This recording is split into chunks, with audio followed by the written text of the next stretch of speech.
আসসালামু আলাইকুম রহমতুল্লাহ।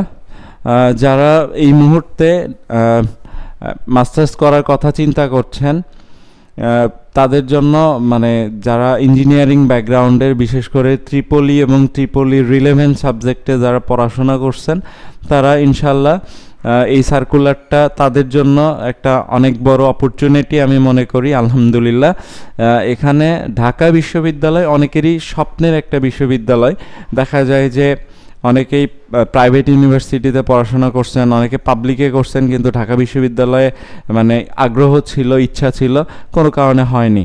তো যাই হোক, আপনারা মানে যারা জব হোল্ডার আছেন বা জব ছাড়া যারা সদ্য গ্র্যাজুয়েট আছেন প্রত্যেকের জন্যই ঢাকা বিশ্ববিদ্যালয়ে মাস্টার্স করার, বিশেষ করে ট্রিপলি এবং ট্রিপলি ব্যাকগ্রাউন্ডের যারা আছেন তাদের জন্য মাস্টার্স করার একটা সুবর্ণ সুযোগ আসছে।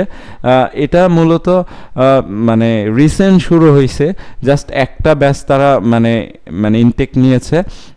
এর পরবর্তীতে সেকেন্ড যে ব্যাচটা, সেই ব্যাচের জন্য তারা সার্কুলারটা ওপেন করছে। তো যারা মানে যেহেতু এটা নতুন একটা প্রোগ্রাম এই ঢাকা বিশ্ববিদ্যালয়ের, তো সেক্ষেত্রে এখানে অনেকগুলো বিষয় আছে আপনার জানার। তো অনেকগুলো বিষয়ের মধ্যে আপনার খুব ইম্পর্টেন্ট এবং মানে যে বিষয়গুলো আপনার অ্যাডমিশনের আগে না জানলেই না, সেই বিষয় নিয়ে ইনশাল্লাহ আমরা আলোচনা করব। কিন্তু আলোচনায় যাওয়ার আগে আমি পুনরায় বলে নিতে চাই যে এখানে আসলে যারা মাস্টার্স করতে চাচ্ছেন তার জন্য আসলেই কি মাস্টার্স এই মুহূর্তে জরুরি নাকি পরে, মানে এখন আসলে আপনি জবে ঢুকবেন নাকি মাস্টার্স করবেন, এটার মধ্যে যারা মানে আটকায় আছেন, কনফিউশনে আছেন, তাদের জন্য আমাদের চ্যানেলে ভিডিও করা আছে মাস্টার্স নাকি চাকরি কোনটা আগে। কারণ ভুল সিদ্ধান্ত যদি আপনি নেন সেক্ষেত্রে আপনার টাইমটা ওয়েস্ট হবে, সময়টা কাজে লাগবে না, টাকাটাও ওয়েস্ট হবে।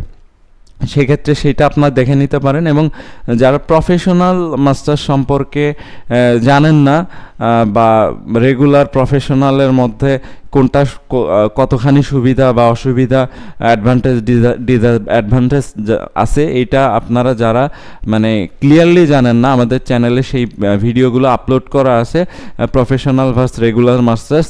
আপনারা চাইলে সেটা দেখে নিতে পারেন, ইনশাল্লাহ অনেক হেল্পফুল হবে, কাজে দিবে। এই মুহূর্তে এখন আমরা সার্কুলার নিয়ে আলোচনা করব। প্রথমত আমরা সার্কুলারের রিকোয়ারমেন্টটা দেখে আসি যে এখানে যারা বিএসসি কমপ্লিট করছেন, ট্রিপলি সহ আরও কিছু রিলেভেন্ট মানে ডিপার্টমেন্ট আছে, মানে তাদেরকে মেনশন করে দিছে এখানে। তো ট্রিপলি ছাড়াও কারা কারা এখানে সুযোগ পাচ্ছে আমরা দেখে আসি। সেটা হচ্ছে গিয়ে অ্যাপ্লাইড ফিজিক্স, তারপরে ইটিই, তারপর ইলেকট্রনিক অ্যান্ড কমিউনিকেশন ইঞ্জিনিয়ারিং, মানে applied physics and electronics, computer science and engineering, robotics, তারপর হচ্ছে গিয়ে আপনার ইনফরমেশন কমিউনিকেশন ইঞ্জিনিয়ারিং, টেকনোলজি, তারপর বায়োকেমিক্যাল বায়োমেডিক্যাল ইঞ্জিনিয়ারিং, তারপরে material science and engineering, nuclear engineering. আসলে সব এখানে যে কয়েকটা সেক্টর দেখতে পাচ্ছেন এগুলো অলমোস্ট রিলেভেন্ট, যার কারণে অনেকেরই প্রয়োজন পড়ে যায় কাজের খাতিরে বা প্রফেশনাল জায়গায় একটু অ্যাডভান্স লেভেলে যাওয়ার জন্য মাস্টার্সটা। তো তারা ইনশাল্লাহ এটা তাদের জন্য অনেক ভালো একটা অপরচুনিটি। তো এখানে অবশ্যই মানে আপনাকে মাথায় রাখতে হবে যে প্রফেশনাল মাস্টার্স যেহেতু এইটা, সেক্ষেত্রে আপনাকে একটা বড় অঙ্কের অ্যামাউন্ট এখানে খরচ করতে হবে। তো সেই বিষয়ে পরে আসছি। অবশ্যই এটা সরকারি বিশ্ববিদ্যালয়, এখানে অ্যাডমিশন টেস্ট ছাড়া মানে ঢোকার কোনো ওয়ে নেই। এখন আসলে অনেকেই চিন্তা করেন যে প্রফেশনাল প্রোগ্রাম, এখানে অ্যাডমিশন টেস্টের কথা অনেকের মাথায় থাকে না, অনেকে মনে করেন সরাসরি ভর্তি হওয়ার মানে একটা ইন্টেনশন থাকে, আবার অনেকের থাকে না, অনেকে প্রশ্ন করেন, সেটার পার্সপেক্টিভে বলছি। অবশ্যই আপনাকে একটা রিটেন টেস্টের মধ্য দিয়ে আসতে হবে এখানে, এবং সাথে আপনার একটা ভাইভা পরীক্ষার মধ্য দিয়েও আসতে হবে, কারণ ভাইভাতেও আপনার আলাদা একটা মার্কিংয়ের এখানে রাখা হয়েছে। তো এখানে 80 মার্কস টোটাল পরীক্ষাটা হবে আপনার 100 মার্কসের, রিটেন এক্সাম দিতে হবে আপনাকে 80 মার্কসের, এবং এই 80 মার্কসের মধ্যে যে যে সাবজেক্টে আপনাকে প্রস্তুতি নিতে হবে সেই সাবজেক্টগুলো হচ্ছে আপনার ইলেকট্রনিক্স, অ্যানালগ অ্যান্ড ডিজিটাল, এখানে 16 মার্কস থাকছে। তারপরে হচ্ছে electrical circuit AC and DC, এখানেও 16 marks. Electrical power and machine, এখানেও 16 মার্কস। এখানে computer fundamental hardware and software, এখানেও 16 মার্কস। এবং এখানে কমিউনিকেশন অ্যান্ড সিগন্যাল প্রসেসিং, এখানেও 16 মার্কস। এই পরীক্ষাগুলোর মধ্যে দিয়ে আপনাকে আসতে হবে। আপনি মানে যে ব্যাকগ্রাউন্ডেরই হন না কেন এই রিলেভেন্ট, আপনি আপনার কোর্সের কোনো না কোনো সময় এই কোর্সগুলা মানে আপনি এক সেমিস্টারে একটা সাবজেক্ট হইলেও আপনি করছেন, বেসিক একটা ধারণা আপনার মধ্যে আছে। জাস্ট ওই বেসিক ধারণাগুলোকেই একটু স্টাডি করে আসবেন এবং একটু মানে ফুল ওভারভিউ নেওয়ার চেষ্টা করবেন। এই সাবজেক্টগুলো মানে জাস্ট আপনি বেসিক যদি একটা প্রিপারেশন নিয়ে আসতে পারেন, ইনশাল্লাহ খুব বেশি চ্যালেঞ্জিং হবে না আপনার জন্য। এবং ভাইবার জন্য আমি মনে করি যে প্রফেশনাল যদি কারো স্কিল থাকে বা কেউ যদি রিসার্চ ব্যাকগ্রাউন্ডে অনেক স্ট্রং হয়ে থাকেন, তো সেই রিলেভেন্ট যদি আপনার কোনো সার্টিফিকেশন থাকে, দেন আপনি এই ভাইভা পরীক্ষার জন্য সেগুলো নিয়ে আসতে পারেন। আশা করি কিছু এক্সট্রা অ্যাডভান্টেজ ইনশাল্লাহ আপনি পাবেন।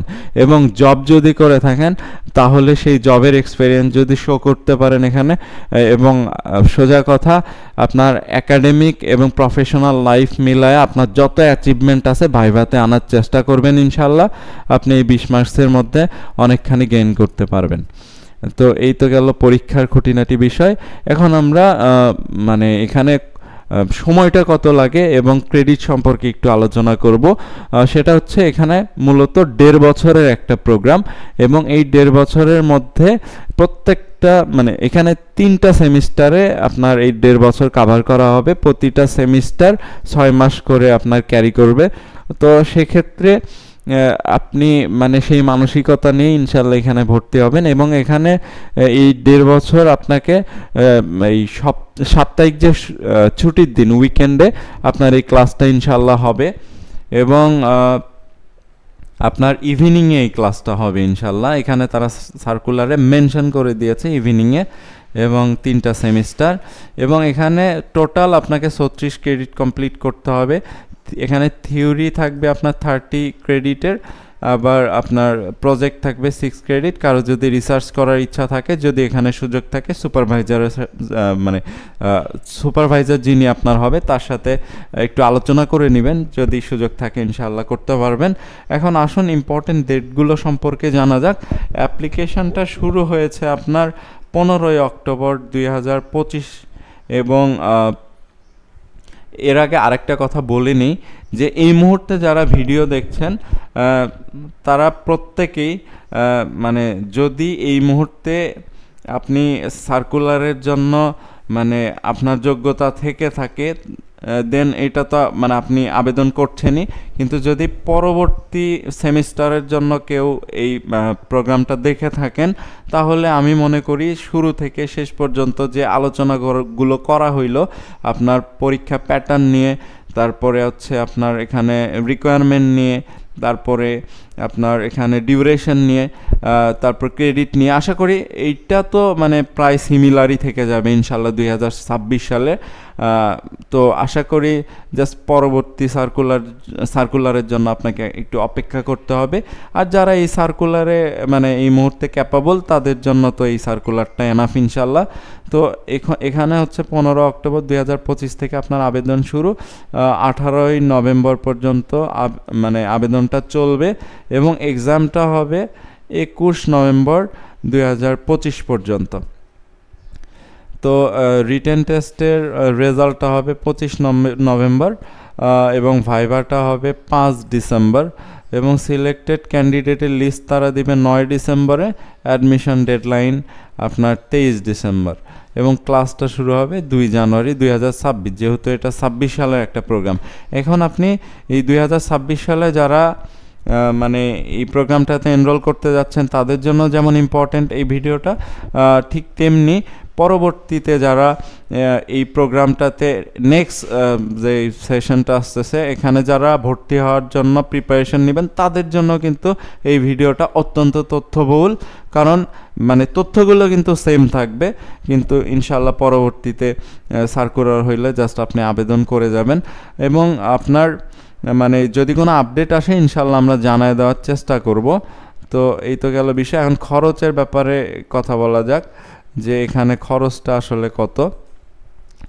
কারণ এটা একটা প্রফেশনাল প্রোগ্রাম, এখানে হচ্ছে কি আপনার খরচটা পড়বে 2,20,000 টাকা।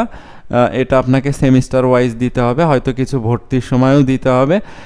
এবং অ্যাপ্লাই করার জন্য এই লিঙ্কে ভিজিট করে আপনারা আবেদন প্রক্রিয়াটা সম্পন্ন করতে পারেন এবং অ্যাপ্লিকেশন ফিসটা 2,500 টাকা করে নিচ্ছে তারা।